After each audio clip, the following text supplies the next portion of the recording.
vaccines, right? They were supposed to inject them into your arm, and they told us that the vaccine was supposed to stay more or less in the deltoid. Maybe it leaks into the lymphatic system, ends up presenting or creating antigen and then presenting it inside the lymph nodes. Well, that turns out not to have been the case. The stuff leaks out and it gets into the body. It gets into the bloodstream. Now, the problem with that is that if we then, from the point that we go from assuming that it's going to stay in your deltoid to, oh, it's going to circulate around the body in your blood, right? Now we have an immediate problem. Can I pause you right there? Sure. When someone gets injected into the deltoid, are there times where it does stay in the deltoid? And is this because of where it's injected in the deltoid? Is it possible that it gets injected and punctures a vein or an artery, and that's how it gets into the entire body, and that's why it only happens in some cases? There are several schools of thought and several things that probably contribute here. Okay, so you're no doubt aware of John Campbell. Yes.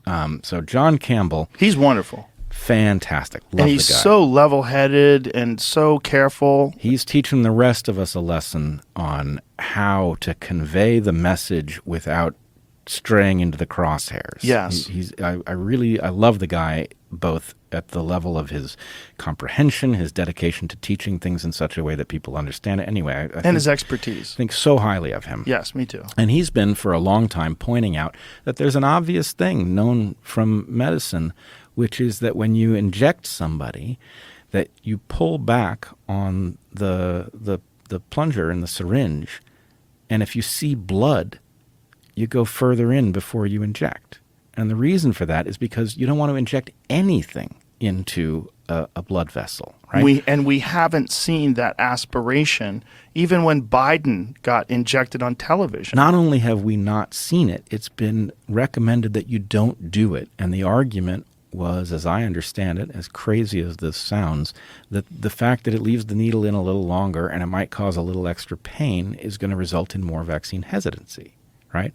As if injecting things that are supposed to go into the muscle but then end up in the bloodstream and then cause adverse events isn't going to cause vaccine hesitancy. So is that possibly why some people got vaccinated and had no issue with it whatsoever? That is one possibility, is that you've got two classes of people, those who got unlucky and the thing hit partially or completely inside of a blood vessel, and those who got lucky and it stayed more or less in the deltoid. Now, I don't think that that's the sum total of it, but no doubt you were unluckier if it hit a blood vessel. It's a factor. It's an important factor, and I will point out that it is not only John Campbell on this, but there's another guy who I've recently started reading, a guy named, I think it's Mark Girardot, and he's been advancing something that he calls bolus theory. I would call it hypothesis. But in any case, his point is that a lot of adverse events having nothing to do with this particular vaccine, but in general have to do with that fraction of cases in which somebody gets a huge dose, a bolus, that flows through their circulatory system for something that was designed to leak out slowly through the lymph. So anyway, I would encourage people to look him up and check out his take on the COVID vaccines. And then there's a third contributing, I guess there's a second contributing factor here potentially. And this is something that Peter McCullough has talked about. Peter McCullough has talked about it.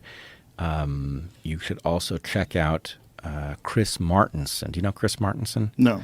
Chris Martenson. Oh, yes, I do. No, I do. Yes. Peak Prosperity. Yeah. Anyway, he's a lovely guy. He has a totally cool specialty for talking about the pandemic. He's a toxicologist. And so anyway, he's very excellent at what he does, and he's very clear-headed. He's also a very good teacher. And he has been talking about the manufacturing process of these vaccines. And the fact is, on top of everything else, on top of the bad design and on top of the design failures and on top of the poor choice of antigen and all of the other things, there's the fact that the batches were incredibly uneven, right? So there are certain batches that have been hugely associated with adverse events and other batches that don't show up in the reports, right? So what Peter McCullough has said, I hope I'm getting this right, but what I think Peter McCullough has said is that it may be that people who experience none of the harms from these things have effectively gotten blanks, right? So I don't know how common that is. I would say that one of the overarching messages that I hope people will get from our discussion is that a lot of these questions are not hard to know the answer to, right? Is there or is there not a pattern of athletes collapsing on the field that is different from history? That's not a hard question to study. Is there or is there not a new phenomenon that is being seen in mortuaries where there are these large, fibrous, clot-like things? Is that new? Is that not new? Does it exist? Does it not exist? None of these things are hard to study. And what we're finding is that, in fact, you just have this absolute dedication to not studying these questions so that it remains ambiguous. The answer is, well, what does that tell us? That nobody's looking. But all right, because people, there's a real consequence to examining these things. There's a real consequence to speaking out, particularly a year ago.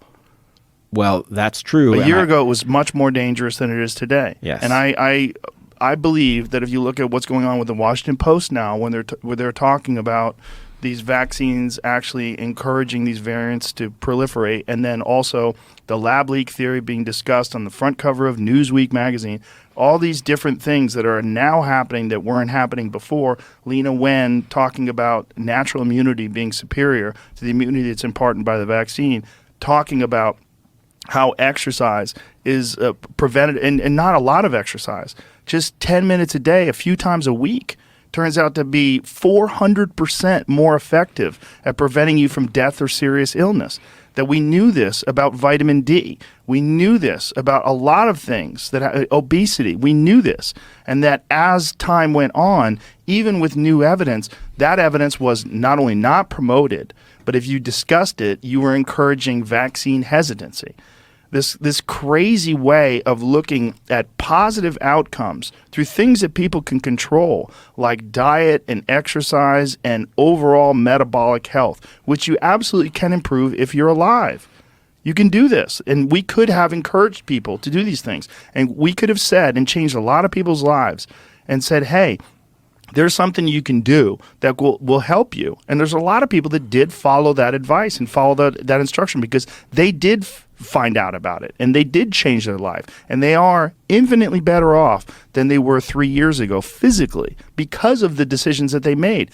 We could have encouraged millions of people. I don't know how many people would have done that because it's very difficult to make a horse drink. You can lead a horse to water, but getting them to drink, that's the old expression. It's very difficult to get people to take steps that require discipline and focus and commitment